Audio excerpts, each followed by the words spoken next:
Mazes can be tough, but Maze is made in order to stop Steve from chasing you, sub. Well, we're gonna explore what that would look like right now. When all the odds are stacked against him, not only will he be searching for you, but also for a way out. It's time for 9 Maze Trolls to lose your friends in Minecraft. I don't think I've seen a maze on Sub's World in a while. Perhaps they got lost. Haha, get it?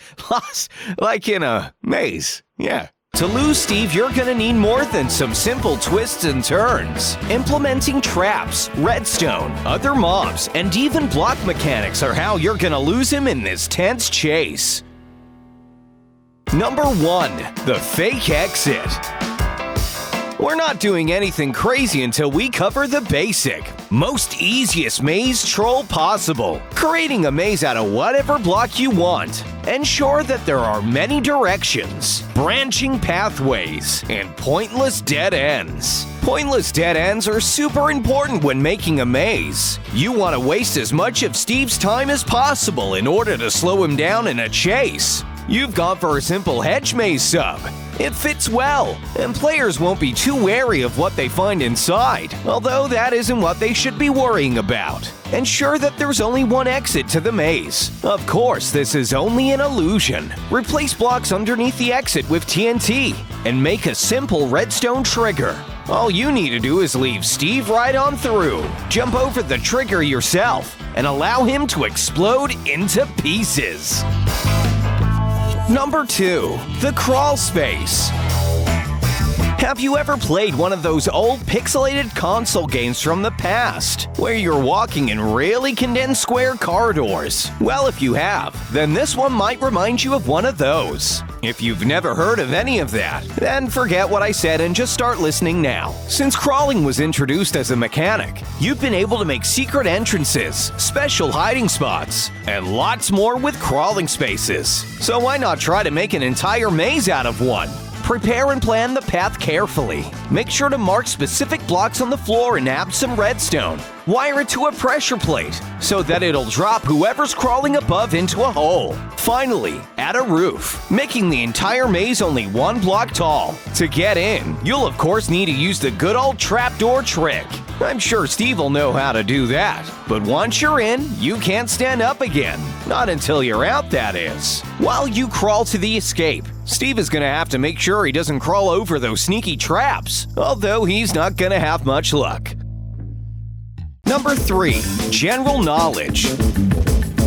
Sometimes the best trick is a cheap trick. And what's cheaper than a couple of signs? This maze is gonna put Steve's knowledge to the test. It'll make him think that the exit is right in sight if he chooses the right answer. You can make the question whatever you want it to be. Something to do with Minecraft, something to do with the real world. It doesn't matter. As long as the answer is really easy, and the average Steve would know the right answer for sure. Lead some mobs down into a hole, and redstone up a trigger at the dead end that the right answer leads to. Here comes Steve again, sub. You better get into the maze. You know that the right answer is gonna lead to the wrong outcome, so go the direction of the wrong answer to throw Steve off. He's gone the right way. Well, the wrong way. But at least he got the question right. Now he can be exposed to a bunch of mobs that can brutally attack him, and hopefully stall him long enough to escape. How's your general knowledge at home? Did you know that subscribing ensures that you get notified every time Subs World uploads a new video? Some of you probably didn't, as a large percentage of people who watch the videos don't seem to remember to subscribe. Well, what are you waiting for? Number 4, Aqua-mazing. A trick we've used before for elevators. Magma and soul sand can control the flow of bubbles. And everyone knows that when you're running out of air in Minecraft, you're gonna panic. So let's make Steve panic during the chase, so he completely forgets he was chasing you. Create a maze that offers a choice, up with soul sand or down with magma.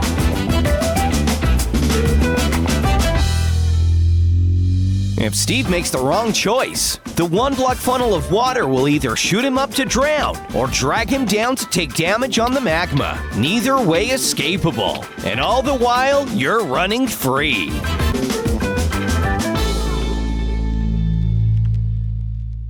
Number 5. The classic mob trap.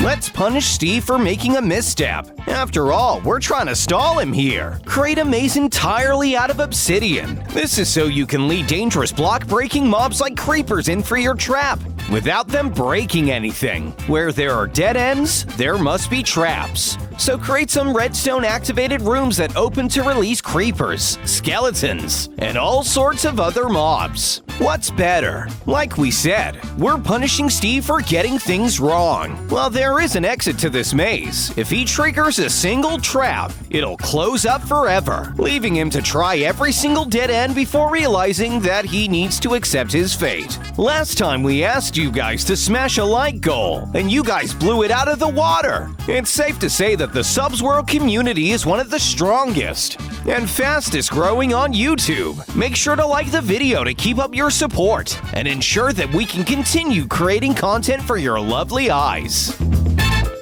Number 6. Minecart Alert. Abandoned mine shafts are already quite the maze. Find yourself one, and then use that as a base to create your own trap-layered minecart maze. Lay down some tracks to actually complete the broken segments, and then create some 3x3 tunnels that turn sharply into lava dips and steep drops. It's not as often that Steve will be chasing you in a cave, but if in need, it'll always be there for you to hop onto the right minecart and escape freedom, while he falls and burns. Number 7. The Sand Tripper. Sand is a deadly thing. Suffocation is something Steve would want to avoid, so maybe throwing him off with that sand is the best course of action. Build some sort of sandstone maze, or base it around a temple.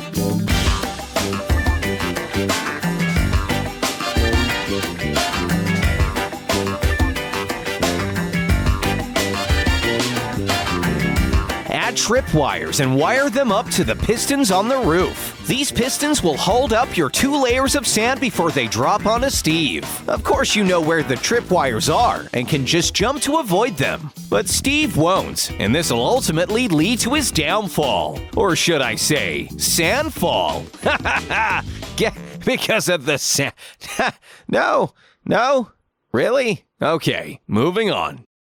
Number 8. The Overgrown Hedges.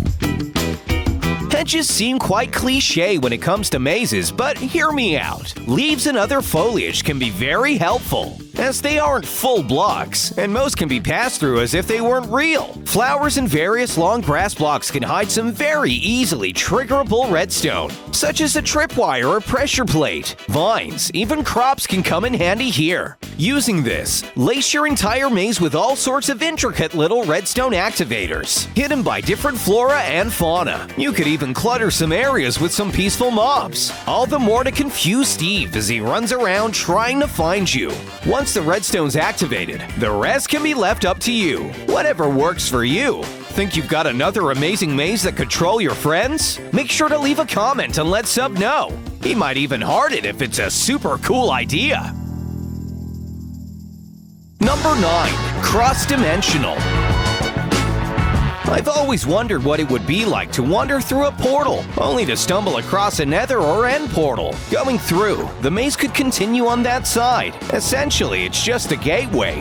But to anyone not expecting it, it sure would confuse them. Create some maze hallways in the overworld. Lead one of them down to the portal room in the stronghold. Maybe even connect one to a nether portal. Go through to each dimension through the portal, and do the same on the other side, creating a huge winding maze that goes all the way through the nether, the end, and then back to the real world. The best part about this one, besides it literally transcending dimensional structure, is that it doesn't have an exit. Because of the portals, you can just keep sending Steve around in a loop. Make sure that when you run into this one, you hide somewhere. Perhaps behind a wall, or behind the portal itself until Steve goes in. If you were feeling particularly evil, as it seems Sub appears to be, you could even break the portal and leave him stuck on the other side.